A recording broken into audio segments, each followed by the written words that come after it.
Look at that plant. I want you to know that everything was grown in my garden. Don't touch that plant! Is it poisonous? She'll become part of the plant. Hi, everyone. Welcome to Flower Power Garden Hour. I'm your host, Marlene, and this is a question and answer episode. So joining me is Joe. Joe, say hello. Hello. Hello. All right. Allergies are getting the best of you, huh? Not too horrible. Your voice sounds better. Yeah. Yeah. Yeah. And then you went out and you helped me brush hog and weed eat yesterday. And I'm like, what the heck are you doing? We know this isn't your strength. Oh my God. Outside's trying to kill you this time of year. Yeah. But you sound better. There's literally like a week during the year. I know. And the I rest know. of the time, what? Working outside a lot. Your voice isn't as scratchy and deep. All right. Let's see what's been going on. Well, if you follow me on social media, you know that I got to go to Costa Rica, which was great, of course. Rainforest, cloud forest, and the beach. And poor plants. You know, we went on some of these tours. And, you know, I want to support the ecotourism. So they really push having tours, which is fine. No clue what we were doing. So having the tours was good. But, you know, they're really focused on having visitors and tourists see animals because people love animals. And I'm in animals too. We saw, you know, sloth with a baby. And then all of a sudden there's this quetzal, which I had never even heard of, which is their rare bird. And so I'm looking on the ground and at the base for plants the whole time and beetles, and everyone's just going crazy over birds. And I'm like, can we go? I've looked at this area now for like an hour, but we're chasing these birds. So poor plants. They don't move. They're just sitting there ready for you to look at them. And then I'm like, ooh, this is exciting. When we did come to an area with lots of plants, but that was just like, oh, no, quick, let's go chase this bird. So I got to see lots of plants. I'm not complaining. And I got to see a toucan and macaws and their equivalent of a raccoon, which I forget the name. I think it's coati. No jaguars. We were looking. No panthers. And we did zip lining, which I said I would never do because it sounds too touristy. But we did it, and it was really fun. Just FYI, the braking system doesn't really work as well. And you come in and you slam hard into that. There are like 7 lines, really, really high up. And I just, was like, okay, everything's been checked. That's fine. All right, Joe. That's it. Yeah. You haven't even seen any of my pictures because you aren't on social media. No. And you said you were going to have, a slideshow. Yeah, with the friend that you had go with you. Yeah, because she did surfing lessons and I recorded every fall that she did. So that's good. Yeah, we'll do that. Okay. All right. So hopefully you've listened to my April to-do list so you know what's going on in the garden. But I keep getting questions. So let's just go ahead and I'll interject about what's going on in my garden as we get some of these questions going. Okay. You've got a pretty big list of questions this time. Okay. I'm going to start off with a easier or shorter one. Okay. Okay. All right. This is from Chelsea. Okay. Why has my Jade decided to fold over? It's all droopy. And I think she sent you a picture. Yes, she did. So Jade, Crassula argentea, which is a pretty common succulent, gets nice pink flowers in the winter. It's actually a winter bloomer. People grow them as houseplants, but they also, grow them outside in pots. They are slight cold sensitive, so don't put it like just out in the back 40 during the wintertime up against a house. It's okay. We grow some in the conservatory under grow lights, but most of them are outside in our succulent area. We cover them for the winter so they don't get bombarded with winter rains. Because remember, the worst thing, even actively growing succulents in the winter, which there are, if they get too much water, they're going to rot. They're just not adapted to high water conditions. So your succulents in the winter always should be covered along with the jade. Usually when you see a jade sort of drooping over, you see a leafy plant and it's drooping over and you're like, I underwatered that. But for succulents, underwatering usually starts showing as leaves curling or crinkling as the water moves out of the leaves. Usually when you see a jade drooping over, it's low light. They actually handle and need a decent amount of light. So if you're growing it inside, it may do that. If it's getting no direct sun, in outside, it may do that. Now, with that said, I don't advise putting it in afternoon direct sun because they can burn. But morning sun up until noon, up until 1, or incredibly bright light will allow it to grow upright. Overwatering can sometimes cause it to droop. It's that balance of getting too much water, but also the stems being overloaded with water could cause it to droop down. Now, with age, some of the stems can droop down. I've seen this happen as well, but I would get it into higher light and see if it sort of reconfigures itself. Okay. All right. All right. This is a question more about physical stuff in a garden. Okay. Right? Like, like that bender board, the edge that you put around it. Mm-hmm. Okay. The question is, there's multiple different types of options for gardens in there. It can be metal, bender board, pressure treated, composite. Are any of these options safe for vegetable gardens? Okay. So just starting off with yes, and there's a little caveat I'm going to go into. So a lot of times bender board is just wood, or bender board can be composite. And so composite is basically polypropylene, I believe. So it is safe. It does not leach anything out into vegetable gardens. And bender board is safe. It won't leach anything out. Metal is safe. It won't leach anything out. Now, pressure treated, and I always have to look this up, so this is not just coming from the top of my head, but I knew, I forget what year it was, but it turns out in 2003, they stopped using chromium copper arsenate, which is basically arsenic, in pressure treated wood. So if you have any wood from before 2003, and it's pressure treated, don't use it in your vegetable garden. It's not safe. Nowadays, they use a different chemical. It's copper-based, and it is safe. So if you're going to the store, getting new wood, and it's pressure treated, it is safe for using in vegetable gardens. And if you don't know if wood's pressure treated, I know it has these weird, almost tick marks in it. And I don't know if that's how then they injected the chemical into it back in the day, but I'm picturing it right now. It's almost like these little slash marks in it. And I know this because when we were trying to bring wood or to a dump, they wouldn't take pressure treated wood. So you'd go, nope, not that one. So before 2003, old wood laying around, don't use it. Brand new. All those are perfectly fine to use. Now, people ask a lot of times, can I use those metal troughs for vegetable gardens? You can. But all I picture, and I have some of them, but mine are more in the afternoon shade, except for one of them. The smaller they are, just think about how hot that soil is going to heat up in there. And then I always think about how hot your garden's going to be. If you just have rows and rows of this corrugated metal, there's heat just bouncing off everywhere. The roots alongside close to that metal are just cooking. It doesn't have that nice insulation like wood, a cooling factor like wood.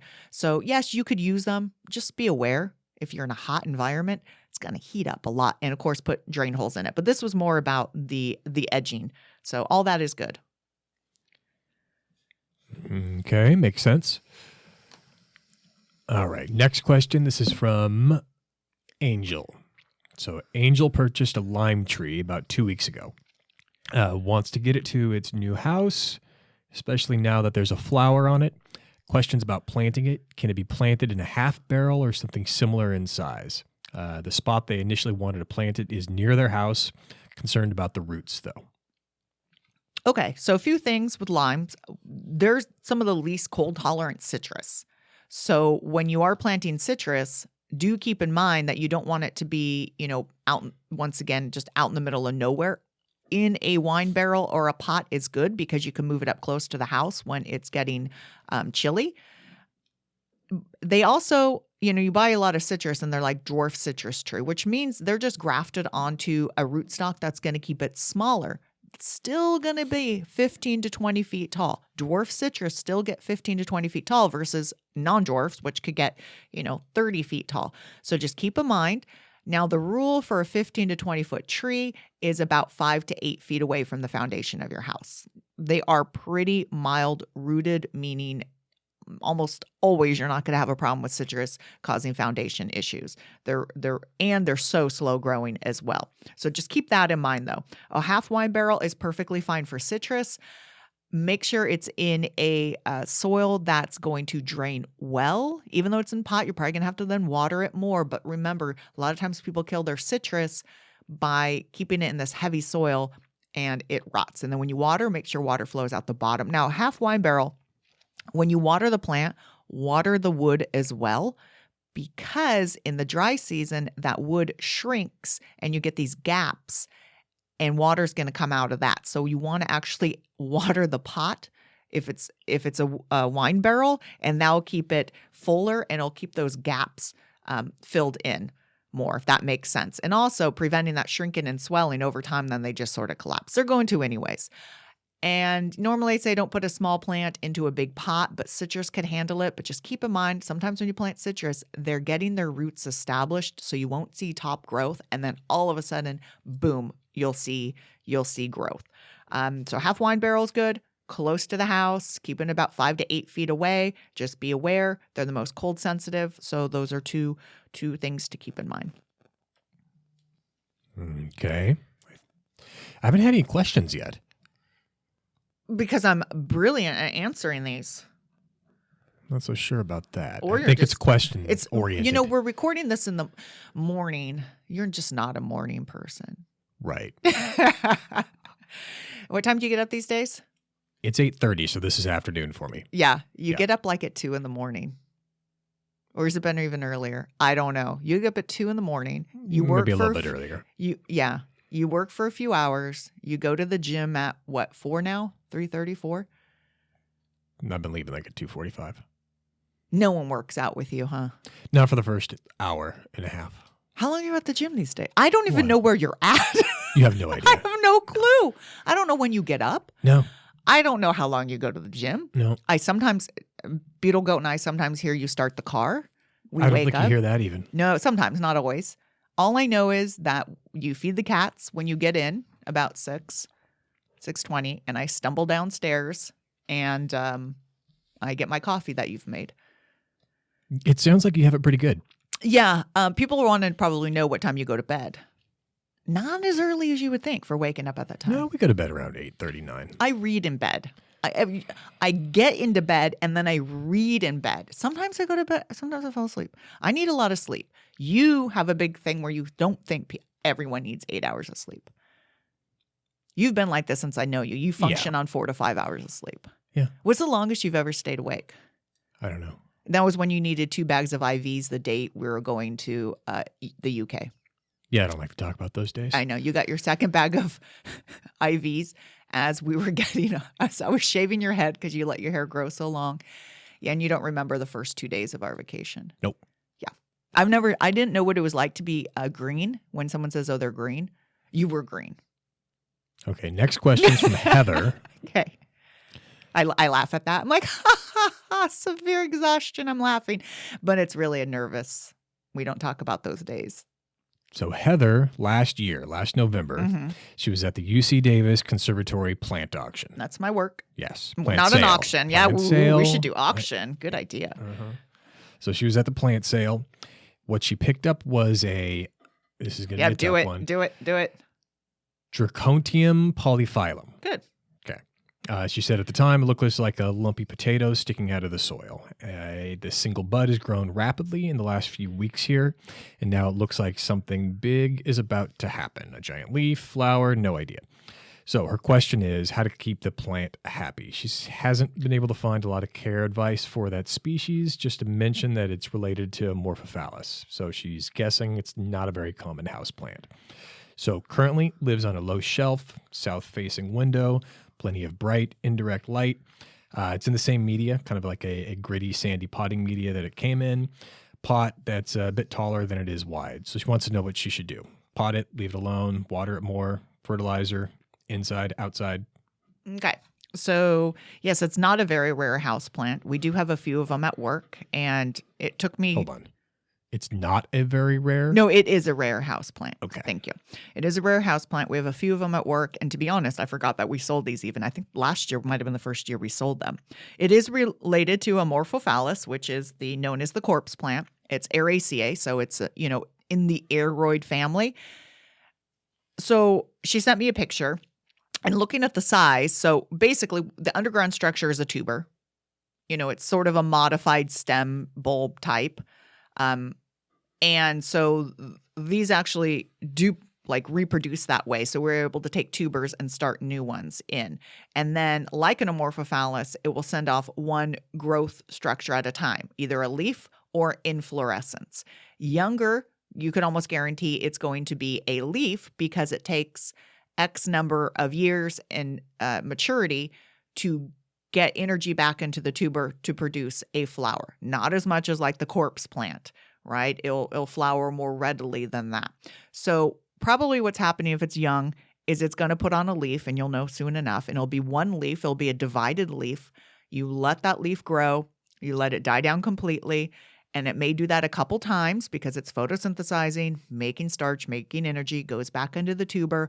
And then when there's enough, it'll flower. And the flower does look almost like amorphophallus, but not really. It looks more like, I'm going to say like a calla lily, but with a black spathe, meaning the modified leaf behind it. And it's an inflorescence because it's made up of lots of little flowers. That's not just one single flower. Now, she hasn't grown inside, which you need to because they're not cold tolerant. They're from, I think, parts of South America, Brazil, where it's warm. A lot of light, though, is needed. So a south window is good. And if it is growing and putting on a leaf, then you know that light's good. So that's always the key. If she said, oh, it's just sitting there and it's just a tuber, or my leaf fell over before it even opened up, I would say that's not enough light. We have them growing under grow lights, LED, really bright lights in the greenhouse. Now the soil, it's in our succulent mix, and we do that because you don't want to rot off the tuber. When it's dormant, you want it just taper off all water. Don't water it. And then when it starts emerging, then you slowly start adding water to it. Really, there's not much to do. You could give it a little bit of fertilizer when it's actively growing. You could use Osmocote or the Maxea, Maxsea. That's my go-to fertilizer. So really that's it. So they can get mealybugs, but just wipe them off with a paper towel. So I think you've got a leaf. If you have an inflorescence, that means it's a little bit older. And if it's happy and it's upright and you get a leaf, your light's good. Just let that die down. Their flower is not fragrant from what I could tell. So a lot of times, when we have amorphophallus, different ones blooming, I'll smell them first. I haven't noticed a scent on this. And I've gotten pretty darn close to it recently. One of ours just flowered. So yeah, I don't recall it stinking. Because amorphophallus smells like death and poo. More like death. Some smell like poo, horse manure, different species. But yeah, definitely a unusual houseplant. Sounds like she's doing everything correct. And I'd like to see if that was a inflorescence or a leaf. So Heather, update. Yeah, update. Send an update. Yep. And we're having a plant sale. If this goes out, we're having one this Tuesday, April 5th. So I know we're Sunday, so we might have already had it by the time people hear this. I don't know. Okay. Lantana question. Can you advise us on our lantanas? We've been cautioned about pruning. We want to know, can we trim back all the dead stuff on the top or not? Okay. So lantana, the purple trailing lantana is really frost hardy, at least in zone 9. Then you get a lot of these hybrid lantanas. There's one called Christina, another one called Confetti, and they're smaller shrubs, and I find that they're way less cold tolerant, meaning they die almost every winter unless they're planted up against plants. So it depends on the lantana. But if you have no foliage on your plant, just know it got hit by the cold because they're evergreens. Now, when you have something that it was hit by the cold and you're not sure, wait several weeks into warm weather before you do anything because it can take a while for new growth to happen. Another thing you could do is go and just start scraping the bark. And if it's brown and brittle, those sections are dead. But with something with a lot of branches on it, you can't sit there and scrape all of them. So just wait. I would say wait until the end of maybe mid-April, and you should see new growth occurring on the live parts. Then you could start cutting off the dead. Second thing that might have happened is the top might have been dead, but sometimes the roots or the growth down at the base is alive. So if you see new growth at the base, then you could cut the dead brown off. But just be aware, they're evergreen. So anytime you see dead, that means they got hit by the cold a lot. So just be patient, check, and then slowly start removing the dead as you see new growth happens in different parts. Okay. Do you like Lantana or not? The smell reminds me of my grandma's because she had this big, huge section of the purple trailing one. It's a very potent smell, and I love the varieties I mentioned, that Christine one, the confetti one, there was one called Irene. They are some of the like showiest, gaudiest, because you see a flower, and once again, it's not just one flower, it's an inflorescence. It's made up of tons of little tiny flowers, and they're all these different colors, and this one's like pink and then purple, and it just, it's just a vibrance of color. Butterflies like them, so they're good butterfly pollinators. So yeah, I do like them. The scent is very, very strong, and the purple one could get a little out of hand. Okay. All right, last question. Vicky, she planted tomato seeds in small 6-pack containers, but they sprout and then they die. All right, so this sounds like just a general term we call damping off. So you have seedlings that come out, don't even put their true set of leaves on, you just have the cotyledons, and all of a sudden they just sort of fall over and flop down and die. Something else you might notice is the base of the stem just gets more skinny and shriveled. So it's a general term called damping off. But what it is that general term is comprised of a whole bunch of possible diseases that could cause a rot. So we're talking Pythium, Phytophthora, Pseudomonas, and really, unless you're going to go and culture it, you have no idea. But good news, bad news, is it's almost always caused by too much moisture. Yes, you have to keep your seed soil moist before your seeds germinate. And yes, you have to keep them moist to a certain bit, as they're growing. You don't want to let them dry out because they have very tiny little roots and they're very susceptible to drying out. But keeping them too wet, it just allows those pathogens to spread like crazy. Water allows these pathogens to spread. Could also be the soil could have been contaminated. If it's brand new soil, it shouldn't have it in, but if it's old soil you're reusing, it's possible it's contaminated. Every once in a while, a seed batch will have, some contamination, but like I said, almost always it's too wet. And Joe, I'm going to give you a grade. So when I was in Costa Rica, I had seeds started, and I told you go and check on them every night and water them. Good job. But I did notice some of the soil because I use 6-packs, very heavy, waterlogged. You told me. I know, because it was easier. Because normally when you have a heat mat and the light's that close down, and then when you have active growth, so your seed soil, until it germinates, will stay wetter because there's plants not taking up the moisture. As soon as plants start growing, a lot of times things dry out faster because they're using up the moisture. It was going to be too hard to explain, so I erred on the side of... Hold on. Mm-hmm. What did I do throughout your trip? You sent me pictures. And asked what? Do I move these plants outside? These No. are getting... do I rotate them towards the light? Because why? Because they were growing one way and not the other. No, because I saw that there was growth occurring differentially towards the ones that were under the light, and that the soil was drying out in those ones. Okay. The ones on the edge had more water and seemed to have less growth. So I continuously sent you pictures and said, should I rotate these and move the ones that are not growing more towards the middle where there's increased light? And each time you said, no. You never sent me pictures close up of the soil. You can zoom in. I have the pictures. Oh, okay. So it's my fault I didn't zoom in. You didn't say obvious. The soil's getting very waterlogged. Or, Marlene, do I add when there's already standing water in the tray? Isn't somebody the horticulturist here? And I'm just like the peon that doesn't know anything about horticulture? That's why I wanted all and everything relayed to me, and there was nothing I would about believe the soil. the photographic evidence and continuous questioning that I sent you Was would have annoying me a indicated bit. this. I'm like, can't he just grow seedlings? My gosh, does he have to ask me all these questions? because I was making the observations that there were potentially some issues occurring. Okay, the good news is I didn't lose anything due to your overwatering. Some seeds were older, like I had some Lysianthus seeds that I've never germinated. I think they were old, so the soil, because you had standing water, it was uptaking it from the base. It was pretty waterlogged. Could have rotted away, not sure. But overall, Joe, you get an A-.